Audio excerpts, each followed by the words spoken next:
Well, hello everybody. It's Colin Lambert here, and welcome to Folk Tales. And well, the next few, I'm very blessed. This is my dad, Cliff Lambert, and I've been very blessed because I've been with Dad now for 12 months, and we've had our challenging moments and our ups and downs, but we're still here.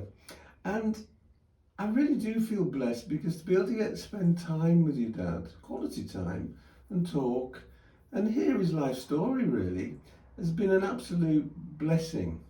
So I've dragged him into this little studio, and we're going to tell Cliff Lambert, Featherstone Rovers story.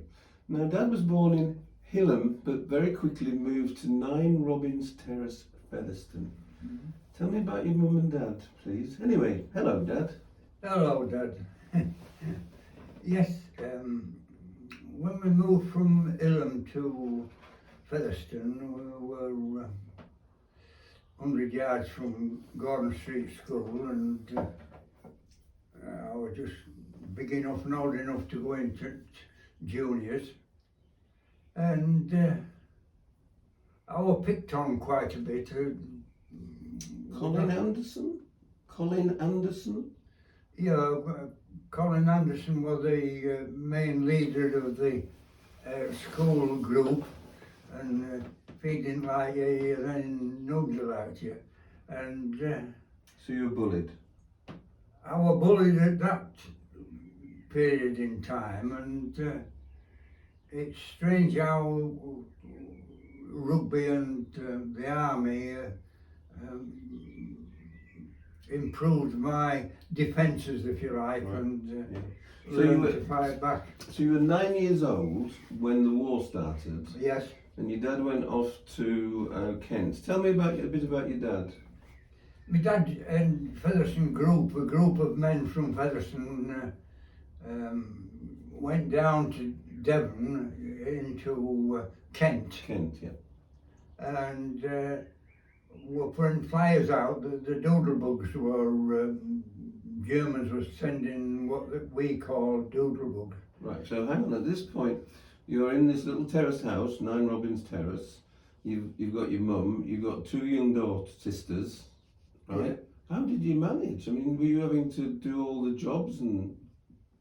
Well, most of what we did were on the tick, and I didn't want to give you any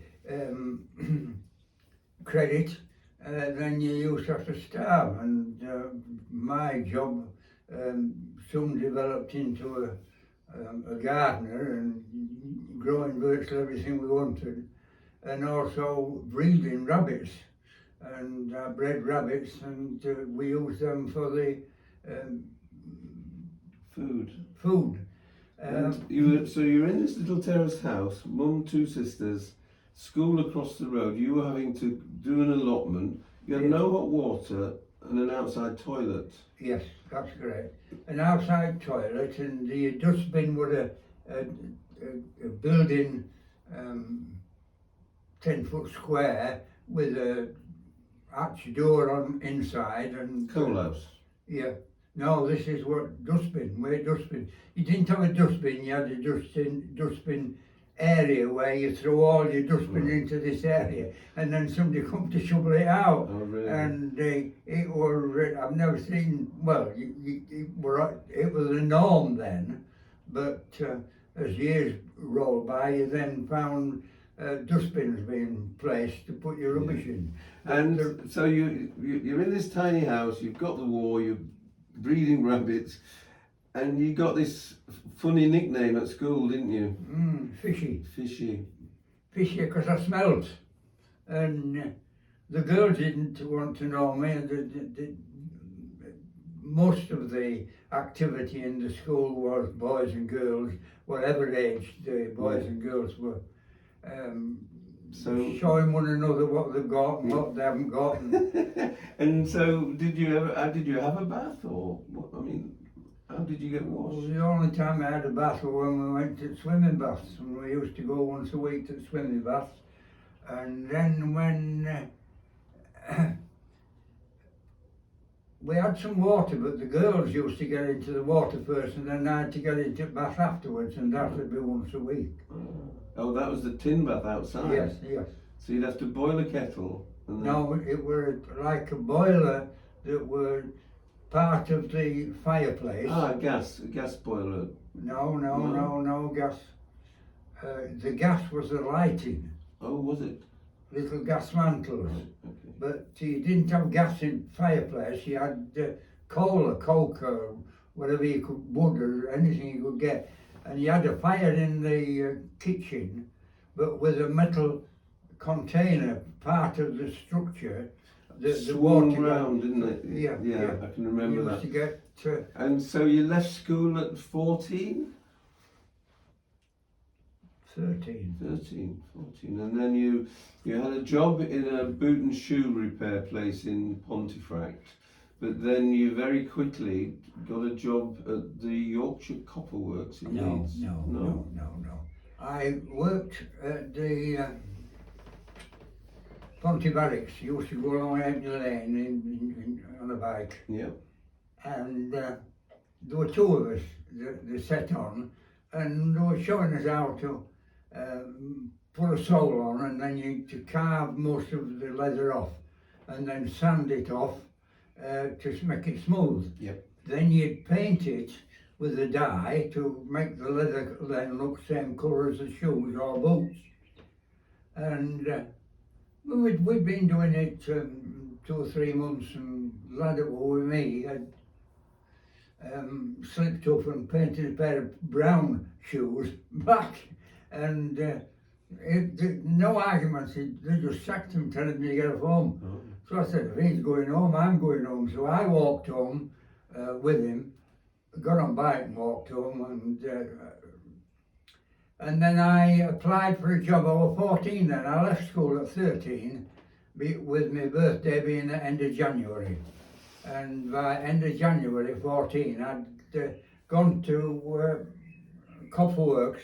War were on, and most of employers at Copper Works were women doing men's jobs.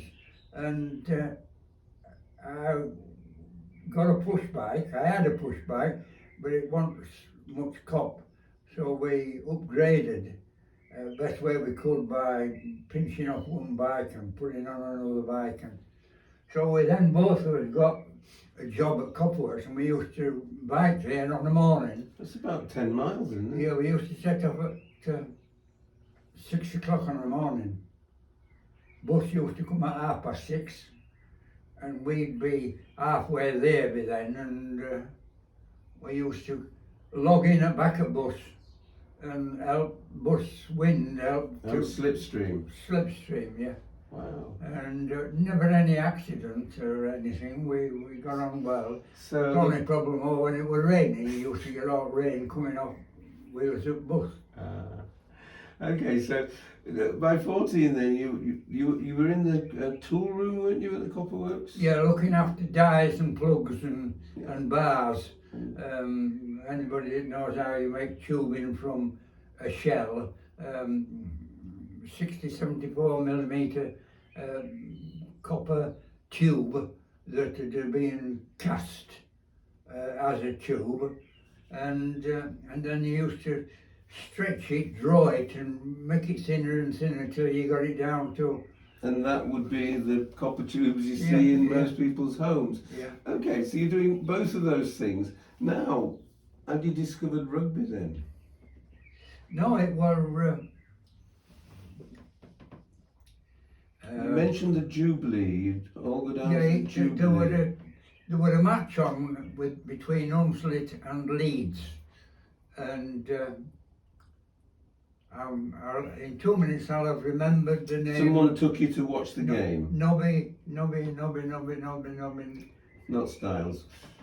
Don't worry about the name. So you went to watch a game between Hunslet and Leeds? Yes. And then when you got back you went, oh, I'd like a go at that, or? Yeah, well, I'd been having to go to rugby from 13, 14 years of age.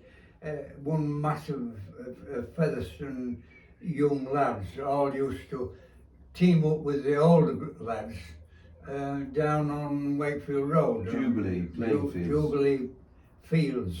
And you said it would be 30 or 40 aside? Yes. So then, I think you were quite a tall, skinny lad, weren't you? Oh yes, I went in army at 6'1.5", weighing 10 stone. You went in the army at 6'1.5", weighing 10 10 stone, stone, at yes. age 18. So Yeah. you'd got a job, you were at home still, and there was one thing that you asked the copperworks, didn't you? Something to do with your fishy smell. What did you go and do? I arranged. I'd started playing football then, rugby then, and So this is later, but you Yeah. went and said, could you use the showers in the the fountain? showers at the foundry were having, and the female that interviewed me said, certainly you can. Here you are, and I went and I used to get a shower once a week. Smashing. So you stopped being fishy. Anyway, that's the end of today's session. So, Dad, lad from Featherstone, really rough existence, family with absolutely no money, sharing a little terrace house with his two sisters, and somehow surviving and cycling to Leeds and back. And this lad is in the tool room at the Yorkshire Copper Works. You'll be surprised how far he gets up that ladder by the time he retires 50 years later. So anyway, thank you very much, Dad. Thank you. Thank you, everybody. And I now have to come and turn this button off because I don't have fancy